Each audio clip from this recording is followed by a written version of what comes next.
दोस्तों 6 जनवरी 2004 दुबई के रेत में खुदाई का काम शुरू होता है दुनिया की सबसे ऊंची इमारत बनाने के लिए। साल 2004 के एंड तक एक्चुअली में दुनिया की सबसे ऊंची इमारत थी ताइपे 101। ताइवान में ये इमारत जिसकी हाइट 500 मीटर से थोड़ी सी ज्यादा थी, लेकिन दुबई में जो लोग अचीव करने की कोशिश कर रहे थे वो अपने आप में अनइमेजिनेबल और रिकॉर्ड ब्रेकिंग था। वो बिल्डिंग को इतना ऊंचा बनाना चाहते थे कि ये न सिर्फ दुनिया की सबसे टॉलेस्ट बिल्डिंग बने बल्कि सेकंड टॉलेस्ट बिल्डिंग से भी 62% ज्यादा ऊंची हो। इतना डिफरेंस बन जाए टॉप ऑफ द लिस्ट और सेकंड टू लिस्ट के बीच में कि अगली बारी कोई इस रिकॉर्ड को तोड़ना चाहे तो 2 बार सोचे। बुर्ज खलीफा से पहले जितनी भी वर्ल्ड टॉलेस्ट बिल्डिंगें रही थी वो पिछली वर्ल्ड टॉलेस्ट बिल्डिंग से 5 या 10% ज्यादा ऊंची होती थी, ज्यादा से ज्यादा 19% ऊंची होती थी। लेकिन यहाँ पर सीधा 829 मीटर तक ले जाने की बात की जा रही है। 62% का डिफरेंस। करीब 5.5 साल का वक्त लगता है इस बिल्डिंग को कंस्ट्रक्ट करने में और 1 अक्टूबर 2009 को बुर्ज खलीफा की कंस्ट्रक्शन खत्म होती है और दुनिया को हैरान करके रख देती है ये इमारत। बुर्ज खलीफा की सक्सेस को देखकर कई मुल्कों ने अनाउंसमेंट्स की कि वो इससे भी ज्यादा ऊंची इमारत बनाएंगे। कईयों ने कोशिश भी की, लेकिन सारे प्लान्स अभी तक फ्लॉप रहे हैं। 13 साल से ज्यादा हो गए हैं और अभी तक बुर्ज खलीफा का रिकॉर्ड कोई बीट नहीं कर पाया है। क्या वजह है इसके पीछे? आखिर क्यों इतना मुश्किल है इसका रिकॉर्ड बीट करना? और प्रैक्टिकली देखा जाए तो आखिर कितनी ऊंची इमारत बनाना पॉसिबल है इंसानों के लिए? आइए आज की वीडियो में जानने की कोशिश करते हैं। दोस्तों करीब 4000 सालों के लिए इंसानों के जरिए बनाया गया दुनिया का सबसे ऊंचा स्ट्रक्चर रहा था द ग्रेट पिरामिड ऑफ गिजा। इसे बनाया गया था साल 2500 BC के अराउंड। एक टोम के तौर पर यह बना था फेरो खुफू के लिए और इसकी हाइट है 145 मीटर। इस रिकॉर्ड को सिर्फ 1300 के बाद ही तोड़ा गया जब इंग्लैंड में एक कैथेड्रल बना जिसकी हाइट थी 160 मीटर। अगले 500 सालों तक इस रिकॉर्ड को एक चर्च के बाद दूसरे चर्च नहीं तोड़ा जब तक 1889 में आईफिल टावर नहीं बन गया। लेकिन आईफिल टावर भी एक बिल्डिंग नहीं है, मतलब ऐसी बिल्डिंग नहीं है जहां पर लोग रह सकते हैं या लोग काम करने के लिए जा सकते हैं। अगर प्रॉपर बिल्डिंग्स की बात करें तो शिकागो होम इंश्योरेंस की 1884 में बनी बिल्डिंग, इसे कहा जाता है दुनिया की पहली स्काई स्क्रैपर, क्योंकि ये एक ऐसी बिल्डिंग थी जो इंसानों के लिए बनाई गई थी जहां पर लोग काम करने के लिए जा सकें, as an office space use कर सकें। इससे पहले जितनी भी ऊंची इमारतें थीं उन्हें या तो राजा महाराजाओं के लिए बनाया जाता था या फिर भगवानों के लिए बनाया जाता था। तो ये एक बहुत बड़ा टर्निंग पॉइंट था इंसानों की तारीख में। हालांकि ये बिल्डिंग कोई इतनी ऊंची नहीं थी, सिर्फ 55 मीटर की थी। द ग्रेट पिरामिड से भी छोटी थी, लेकिन इसके बाद से ही ऐसी इनोवेशन और टेक्नोलॉजी आ पाई कि हम रहने लायक ऊंची बिल्डिंगें बना सकें। तो शुरुआत में जो कंपटीशन था ऊंची ऊंची बिल्डिंग्स बनाने का, ये सिर्फ न्यूयॉर्क और शिकागो के शहरों में देखने को मिला, क्योंकि अमेरिका दुनिया के लार्जेस्ट और मोस्ट प्रोडक्टिव इकोनॉमी थी 19वीं सेंचुरी के एंड तक, और ये 2 शहर सेंट्रल शहर थे जहां पे सबसे ज्यादा इकोनॉमिक बूम देखने को मिल रही थी। इन शहरों में बहुत से लोग आकर रहना चाहते थे। बड़ी कंपनीज के जरिए बड़ी ऑफिस स्पेसेस की डिमांड थी और लोगों को बेहतर तरीके से शहर में अकोमोडेट करने के लिए ये स्काई स्क्रैपर्स बनाने की जरूरत पड़ी। यहाँ पर कुछ ऑनरेबल मेंशंस हैं, जैसे कि न्यूयॉर्क की है एम्पायर स्टेट बिल्डिंग, जो साल 1931 से लेकर 1971 तक दुनिया की सबसे ऊंची बिल्डिंग बनी रही। 40 साल तक इसने रिकॉर्ड को होल्ड किया और अगर मॉडर्न जमाने में कंपेयर करेंगे तो इसने रिकॉर्ड को सबसे ज्यादा वक्त तक होल्ड किए रखा।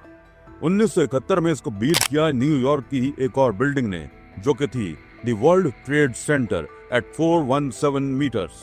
एम्पायर स्टेट बिल्डिंग के 381 मीटर से भी 9% ज्यादा। सन 1998 में ये कंपटीशन अमेरिका से बाहर निकला और एशिया की तरफ शिफ्ट हुआ जब कुआलालंपुर में बनाए गए the Petronas Towers at the height of 452 metres. इन्हें साल 2004 तक वर्ल्ड टॉलेस्ट बिल्डिंग का दर्जा दिया गया, जिसके बाद ताइपे 101 ने इन्हें बीट किया और 2009 में सबसे बड़े मार्जिन से बुर्ज खलीफा ने इन सबको बीट कर दिया। 510 मीटर से सीधा 828 मीटर की छलांग। एक्चुअली शुरू में जब बुर्ज खलीफा की प्लानिंग की जा रही थी तो इसकी इनिशियल प्रपोज हाइट 550 मीटर तक रखी गई थी। प्लानिंग के वक्त धीरे धीरे कहा गया कि नहीं और बढ़ा देते हैं और इतनी बढ़ा ली। रीजन था कि दुबई का जो डाउनटाउन एरिया होगा, ये बिल्डिंग उसकी सेंटरपीस अट्रैक्शन होगी। 1990s से पहले असल में बात क्या है, दुबई बेसिकली एक फिशिंग और पर्ल डाइविंग का गांव हुआ करता था, जिसने रिसेंटली तेल डिस्कवर किया था। लेकिन लेट 90s और अर्ली 2000 तक आते आते दुबई के लीडर्स चाहते थे कि वो अपनी इकोनॉमी को डाइवर्सिफाई करें, तेल पर डिपेंडेंस से आगे बढ़े। वो चाहते थे कि दुबई एक इंटरनेशनल टूरिज्म हब बन जाए। इसे इंटरनेशनल अटेंशन देने के लिए और इन्वेस्टमेंट लाने के लिए यहाँ कुछ इन्हें ऐसा करना था जिससे कि पूरी दुनिया हैरान होकर रह जाए। बुर्ज खलीफा इतनी लंबी बिल्डिंग है दोस्तों कि अगर आप इसके ऊपर से नीचे तक छलांग लगाएंगे तो आपको 13 सेकंड्स लग सकते हैं नीचे आने में, अगर कोई एयर रेजिस्टेंस ना हो। अगर आप हवा की मुज़ाहमत यानी एयर रेजिस्टेंस को अकाउंट में लेकर चलेंगे तो ऊपर से कूद कर नीचे तक आने में आपको 20 सेकंड तक का वक्त लग सकता है। बुर्ज खलीफा इतनी ऊंची है कि अगर आप इसके नीचे खड़े होकर सनसेट देखेंगे और जल्दी से लिफ्ट लेकर ऊपर तक पहुंच जाएंगे तो आप सनसेट को दोबारा देख सकते हैं। इस पूरी बिल्डिंग को बनाने में 1.5 बिलियन डॉलर्स की कॉस्ट पड़ी। 12,000 से ज्यादा वर्कर्स लगे जो कि 100 अलग अलग नेशनलिटीज से आए थे और 22 मिलियन मैन आवर्स। जाहिर सी बात है, लेकिन जिस पर्पज से इस बिल्डिंग को बनाया गया था वो पर्पज काफी सक्सेसफुल रहा। आज के दिन दुबई न सिर्फ एक बढ़िया इंटरनेशनल टूरिज्म की डेस्टिनेशन बन चुका है बल्कि एक इकोनॉमिक हब भी बन चुका है। ढेर सारी कंपनीज अपने ऑफिसेज आकर दुबई में खोलना चाहती हैं। लोग आकर दुबई में रहना चाहते हैं, प्रॉपर्टी खरीदना चाहते हैं और जिस डाउनटाउन के एरिया में बुर्ज खलीफा को बनाया गया है वहां प्रॉपर्टी का प्राइस इतना बढ़ गया है कि 1.5 बिलियन डॉलर्स तो बड़ी आसानी से रिकवर हो गए। अब सवाल ये उठता है कि ऐसा क्या है बुर्ज खलीफा में जिसकी वजह से इसे बीट करना इतना मुश्किल हो रहा है, और इससे ऊंचा अगर बनाने की कोशिश की गई तो रियलिस्टिकली कितना ऊंचा इंसान बना सकता है। ये जानने के लिए पहले ये समझना होगा कि क्या प्रॉब्लम्स आती हैं जब इतनी ऊंची बिल्डिंग्स बनाई जाती हैं। तो जब बिल्डिंग इतनी ऊंची बनेगी तो इसे खुद का वजन सपोर्ट करना पड़ेगा। इतनी हाइट पर बहुत तेज हवाएं चलती हैं तो इसे इंश्योर करना पड़ेगा कि हवाओं से कोई डैमेज ना हो। और बुर्ज खलीफा ने इन सारे चैलेंजेस को ओवरकम किया अपने इनोवेटिव डिजाइन के चलते।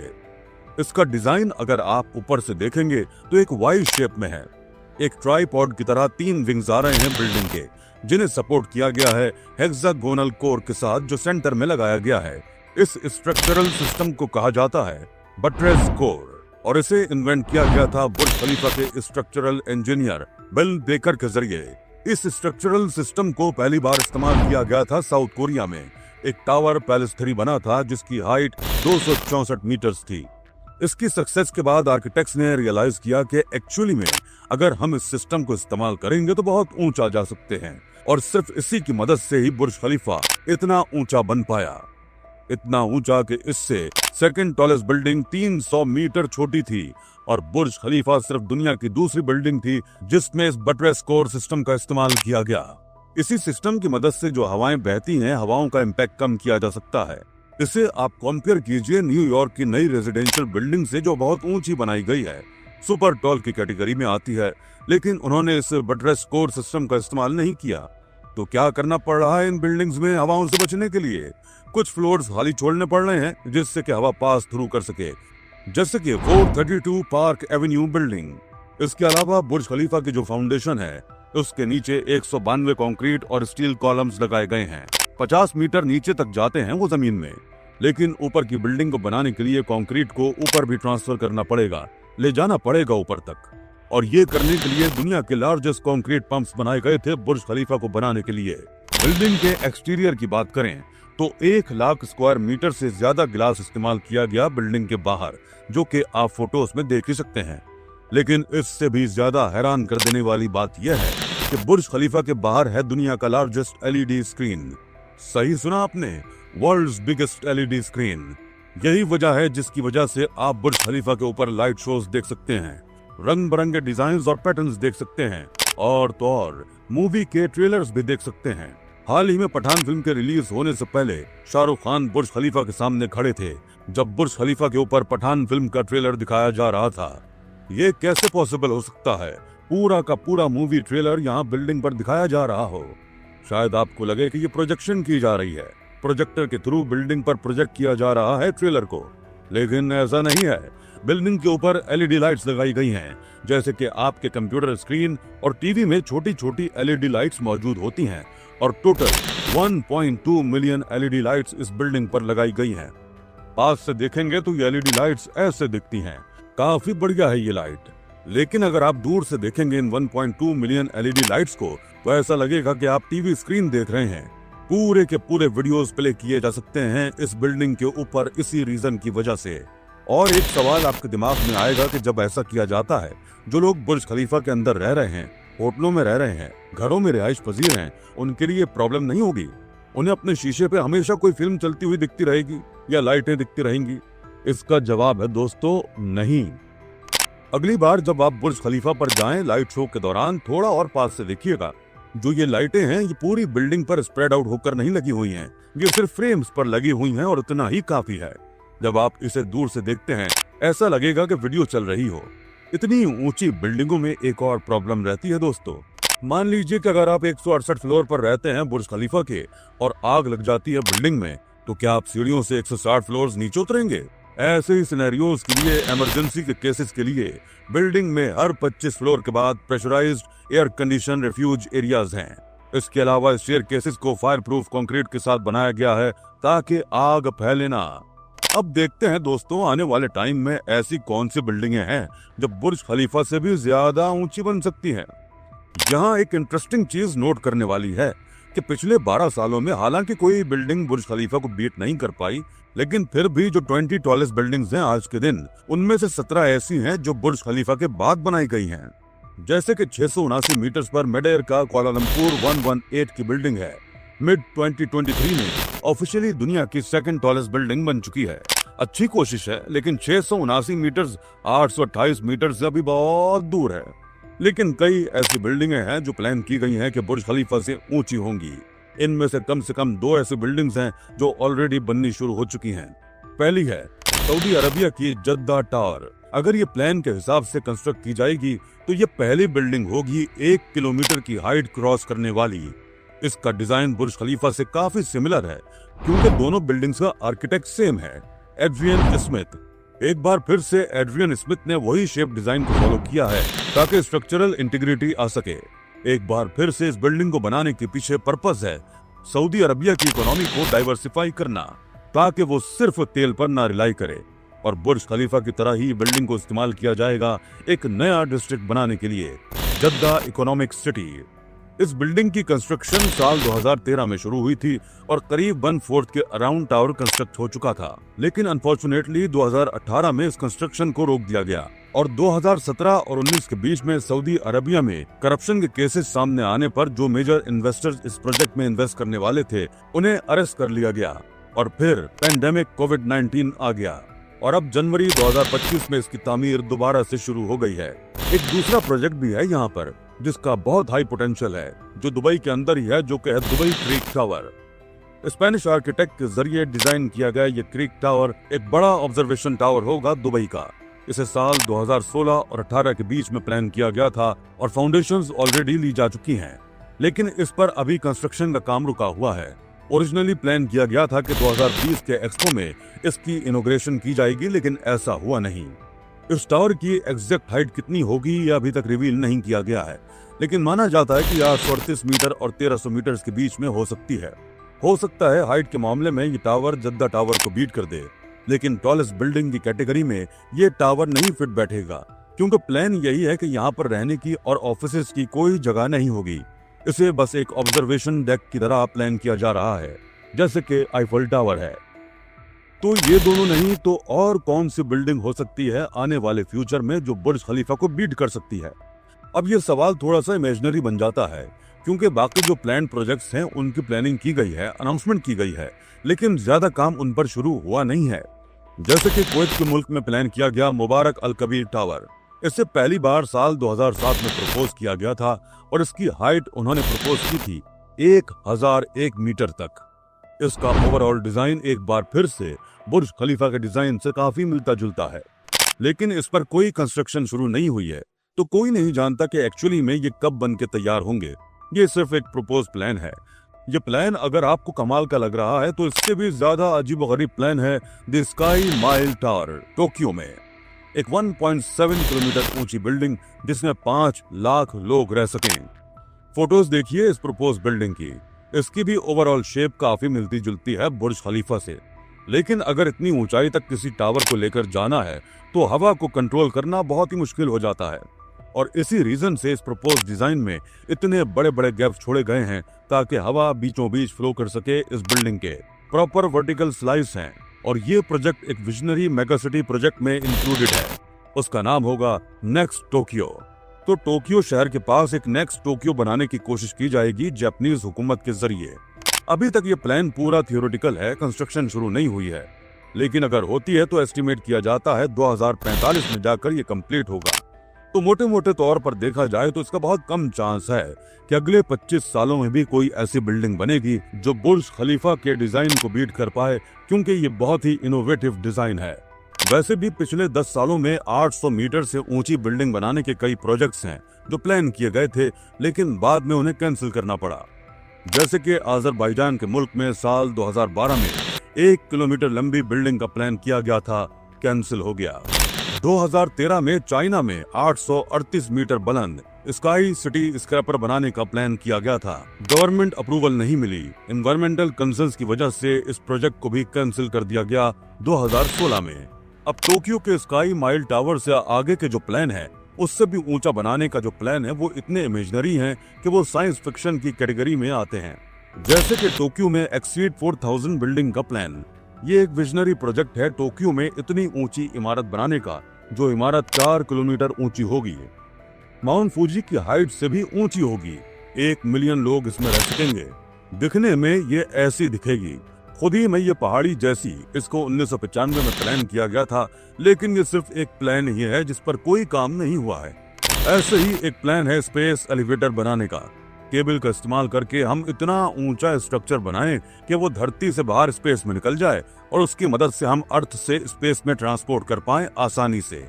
ये एक ऐसी थ्योरेटिकल चीज है जिसकी अलग से वीडियो में ही किसी में बात की जा सकती है, और ये वैसे भी बिल्डिंग की कैटेगरी पर फिट नहीं बैठेगा, तो इस वीडियो में इसके बारे में बात करने का कोई फायदा नहीं है। सवाल ये है कि प्रैक्टिकली बात करें तो कितना ऊंचा बनाया जा सकता है। बुर्ज खलीफा के स्ट्रक्चरल इंजीनियर बिल बेकर का कहना है कि अगर हम बटरेस कोर का जो डिजाइन है, इसका एक मॉडिफाइड वर्जन इस्तेमाल करें तो एक ऐसी बिल्डिंग बनाई जा सकती है जिसकी हाइट 2 मील से ज्यादा हो, यानी 3 किलोमीटर से ज्यादा लंबी बिल्डिंग बनाना पॉसिबल है। इनका कहना है कि थ्योरेटिकली तो हम माउंट एवरेस्ट से भी ऊंची एक बिल्डिंग बना सकते हैं, लेकिन प्रैक्टिकली प्रॉब्लम क्या आएगी? जितनी ऊंची बिल्डिंग होती चली जाती है, उतना ही ज्यादा वजन आप डाल रहे होते हैं नीचे के फ्लोर्स पर। वो जो फोर्स नीचे की बिल्डिंग के हिस्से पर पड़ती है और ऊपर जो हवा की फोर्स आती है बिल्डिंग के ऊपर, यही 2 सबसे बड़े चैलेंजेस आएंगे एक ऊंची बिल्डिंग बनाने में। अब हम इनोवेटिव डिजाइन, इंजीनियरिंग और कंस्ट्रक्शन टेक्निक्स का तो बिल्कुल इस्तेमाल कर सकते हैं, लेकिन तब क्या होगा जब आपका मटेरियल ही जवाब दे जाए। आज के दिन हमें जितने भी मटेरियल्स पता हैं, जैसे कि कंक्रीट, स्टील, एल्युमिनियम, इन सब की एक लिमिट है। अगर हमें इनकी लिमिट से ज्यादा जाना है तो हमें ऐसे मटेरियल्स इजाद करने पड़ेंगे जो इन सबसे ज्यादा हल्के हों और ज्यादा ड्यूरेबल भी। एक प्रॉमिसिंग मटेरियल जो यहाँ पर बताया जा रहा है वो होगा carbon fibre. Light weight fibre जो कार्बन के बने हैं, उन्हें एक मैश की तरह वेवन किया गया है। स्टील से ज्यादा मजबूत होता है, हल्का होता है, और शायद ये हमें मौका दे सकता है और ऊंची बिल्डिंग्स बनाने का। लेकिन इन सब कॉम्प्लेक्स इंजीनियरिंग प्रॉब्लम से पहले एक ह्यूमन बॉडी की भी प्रॉब्लम आएगी।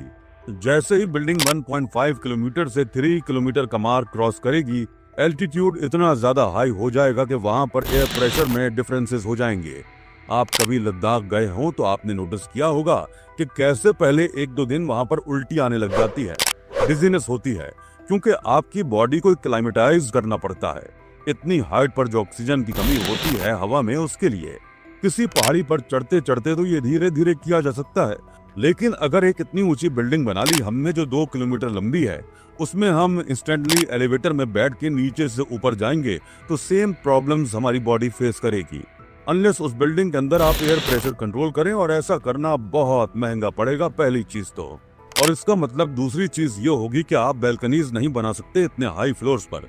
मतलब बना सकते हैं, लेकिन फिर इनमें कोई जा नहीं पाएगा। इन चीजों का ध्यान रखना पड़ेगा। और ह्यूमन बॉडी की प्रॉब्लम से भी पहले आती है सोशल इकोनॉमिक लिमिटेशंस, जो सबसे बड़ी वजह है कि इतनी ऊंची बिल्डिंगें क्यों नहीं बनती। पैसा कोई गारंटी नहीं है कि हर बिल्डिंग बुर्ज खलीफा जितनी सक्सेसफुल निकलेगी, उसके आसपास इतनी ही इकोनॉमिक बूम देखने को मिलेगी। इन्वेस्टर्स को हजारों करोड़ों रुपए स्पेंड करने पड़ेंगे ऐसी बिल्डिंग को फंड करने के लिए, और ऐसी बिल्डिंग को फंड करने का मतलब हुआ बहुत हाई रिस्क। कितने लोग फंड करना चाहेंगे? इसके अलावा लोकल गवर्नमेंट सपोर्ट की भी जरूरत होगी, और बहुत सी हुकूमतें ऐसी चीज को सपोर्ट नहीं करेंगी, क्योंकि ज्यादातर मुल्कों में पैसों का और बेहतर इस्तेमाल किया जा सकता है। इंडिया जैसी डेवलपिंग कंट्रीज में अगर सारा पैसा हुकूमत इन्हीं चीजों में लगा देगी कि कितनी ऊंची हम बिल्डिंग बना सकते हैं, तो इसे एक बहुत बड़ी वेस्टेज कहा जाएगा। यही वजह है कि चाइना में भी हाल ही में चाइनीज गवर्नमेंट ने लॉ पास किया था कि 500 मीटर से ऊपर कोई बिल्डिंग नहीं बनने देंगे हम मुल्क में। इससे ऊपर बिल्डिंग बनाने का मतलब है कि ये सिर्फ दिखावे के लिए किया जा रहा है। प्रैक्टिकली वो पैसे की वेस्टेज है। एनर्जी कंजम्पशन बहुत ज्यादा हाई होगी ऐसी बिल्डिंग की। गवर्नमेंट का भी पैसा वेस्ट होगा, कोई जरूरत नहीं है, इसलिए हम बैन लगा देते हैं। चाइनीज गवर्नमेंट के लॉ के अकॉर्डिंग जिस शहर में 3 मिलियन तक की पॉपुलेशन है, उसमें हाइट लिमिट सेट की हुई है स्काई स्क्रैपर्स के लिए 250 मीटर। तो एक चीज यहाँ बहुत ध्यान देने वाली है दोस्तों, कि दुनिया भर में ऐसे बहुत कम शहर हैं जहाँ के सोशियो इकोनॉमिक फैक्टर्स अलाउ करते हो कि वहाँ दुनिया की टॉलेस्ट बिल्डिंग बन पाए। करीब 100 साल पहले ये शहर थे न्यूयॉर्क और शिकागो, जहाँ पर इकोनॉमिक बूम देखने को मिला था। इतनी ज्यादा तादाद में वहाँ पर लोग आ रहे थे, डिमांड थी कम जगहों पर और घर बनाने की और ऑफिसेज बनाने की, इसलिए वहाँ पर इतनी ऊंची बिल्डिंगें बनी। 21वीं सदी में कुछ हद तक ये चीज चाइना के शहरों में और ताइवान के शहरों में देखी गई। इसी रीजन से बहुत सी ऊंची बिल्डिंग्स आपको देखने को मिलेंगी वहाँ के शहरों में, लेकिन इतनी ऊंची भी नहीं कि प्रॉफिटेबल ना बचे वो। और बची फिर मिडिल ईस्टर्न कंट्रीज जैसे कि यूएई और सऊदी अरबिया, जहाँ पर ऑयल डिपेंडेंस कम करना चाह रही है गवर्नमेंट। गवर्नमेंट के पास ऑयल्स हैं लेकिन बहुत पैसा है, तो ये चीज इन जगहों पर करनी कुछ हद तक पॉसिबल होगी। तो यही वजह है दोस्तों, अभी के लिए अगले कई सालों तक एटलीस्ट बुर्ज खलीफा ही दुनिया की टॉलेस्ट बिल्डिंग रहेगी।